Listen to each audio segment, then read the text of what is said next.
This is John Turner, the Liberal MP for St. Lawrence St. George in Montreal, and a minister without a portfolio in the Pearson cabinet.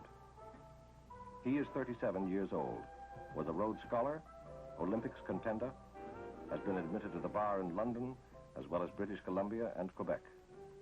He is effectively bilingual, full of kinetic energy, bored by abstractions, committed more to existence than to essence, and in his articulate, handsome way, has been making an impressive impact on the young voters. He is due for a cabinet promotion and is definitely a contender for the Liberal leadership.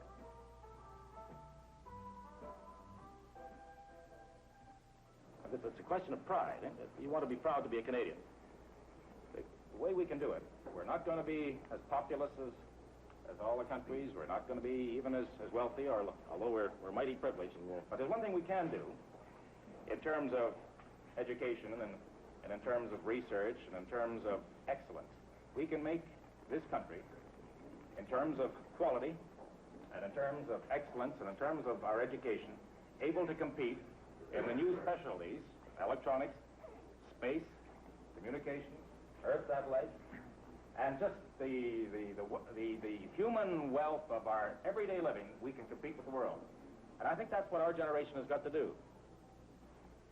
The person who catches the mood of this country is going to be forgiven for a lack of apprenticeship.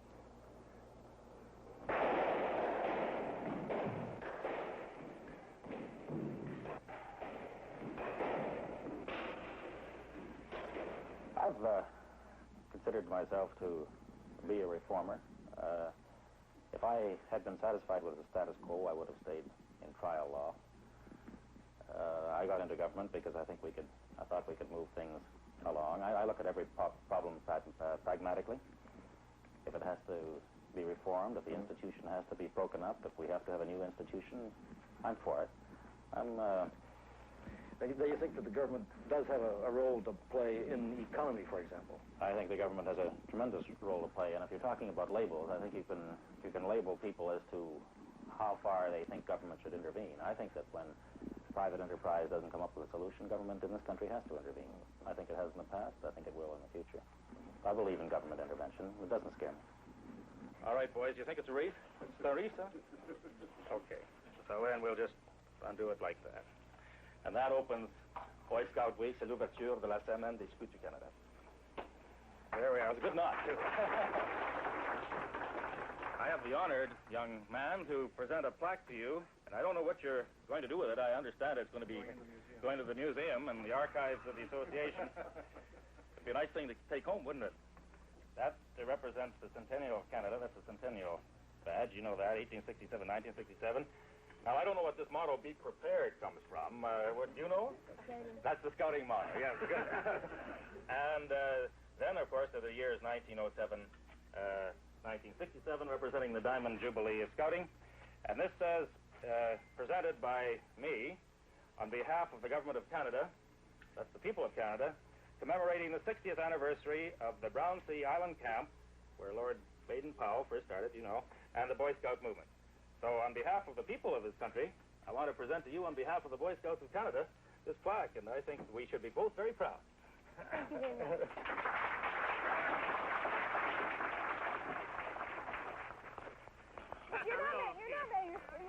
You're just propelling her. No, That's good, sweetheart. She's moving the feet. All right, try it.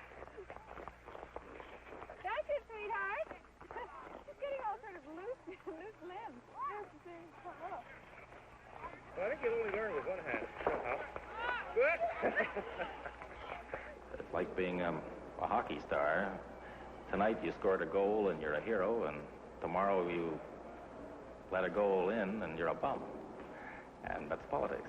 Mais j'avais peur pour Bernie avec la whip là, c'était drôle. And at the end, we were doing so well that we had a few conservatives there. Now we're finally... But whoa, Monsieur Pearson, c'est enchanté de ces mots-là.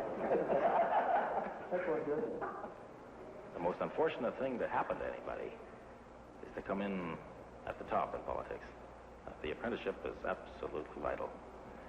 And yet, the longer the apprenticeship, the more the young politician risks of tiring the public, so that by the time he's ready, the public may be tired of him. John Turner goes west to address a meeting of young liberals.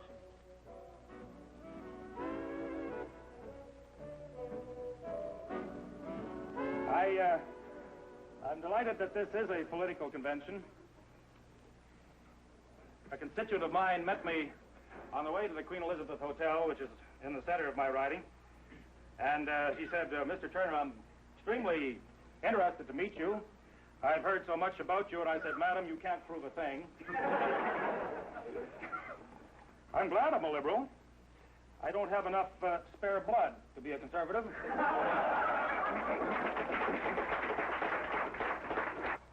I think it's about time, and I think this generation, your generation, can help. I think it's about time we got off the national psychiatric couch.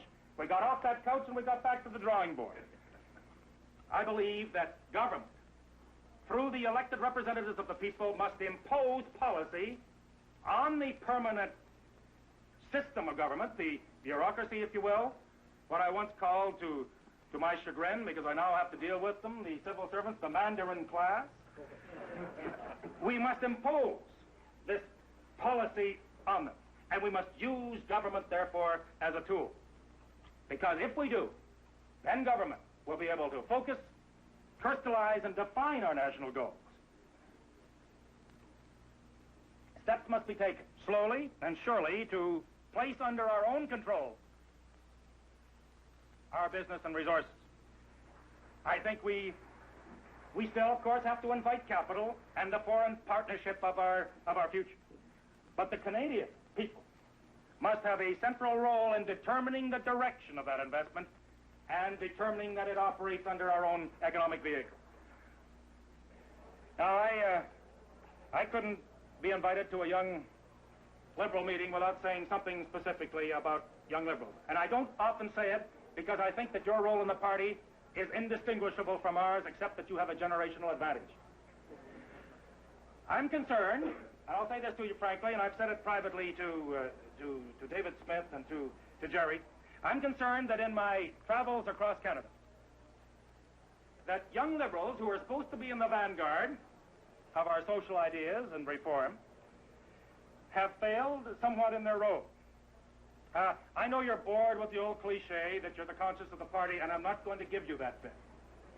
But I want to tell you this. It strikes me that a good many areas of young liberalism are more conservative in their thinking than their elders. And that's a remarkable thing, but it's true. I don't want you to be like T.S. Eliot's hollow men. I don't want you to be shape without form. I don't want you to be shade without color. I don't want you to be gestures without motion.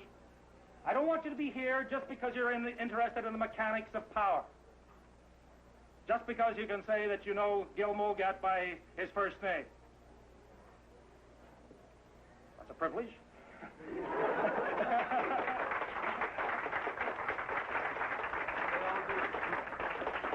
And Gil's the type of man that you all do know him by his first name. But your task is to reach out. Reach out for those new ideas. Reach out for those new policies, because Canada's not going to stand still, and Canada can leave you and your generation behind. I want to tell you that the ideas which seem outrageous, and the policies that seem impossible, and the programs that seem unmanageable and unrealistic today become the realities of tomorrow, and that's the way it's always worked. And I don't think that we've yet reached the limits of our potential, because what was impossible yesterday, today is possible and probably happened yesterday. So, mobilize your generation. That's all I have to say. Mobilize it. You and I must go forward. Tonight I have talked about the second Canada. Tonight I've talked about the future. We're going to think hard. We're going to have to think very hard, you and I, about that future, because we're going to spend the rest of our lives there.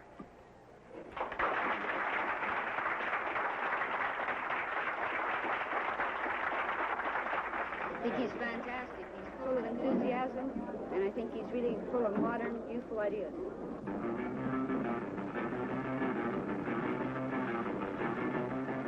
The priorities of youth, or some of the priorities of youth, are the valid ones for the next generation.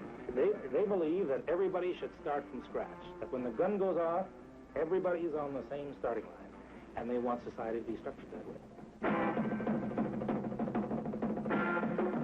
One of the cries of the youth, and of the student population particularly in this country, is participatory democracy. They want to participate. Politics is ideals and ideas, plus action. And now youth has a tremendous opportunity, because they've got numbers. And numbers in a democracy is the greatest weapon of all. If the median age of Canada is going to be 25, or is 25 now, and if in 1970 it's going to be 21, and if the voting age is lowered to 18, the median voting age comes down to about 30, well then youth will have no excuse, because it has numbers, and to convert numbers into power needs mobilization.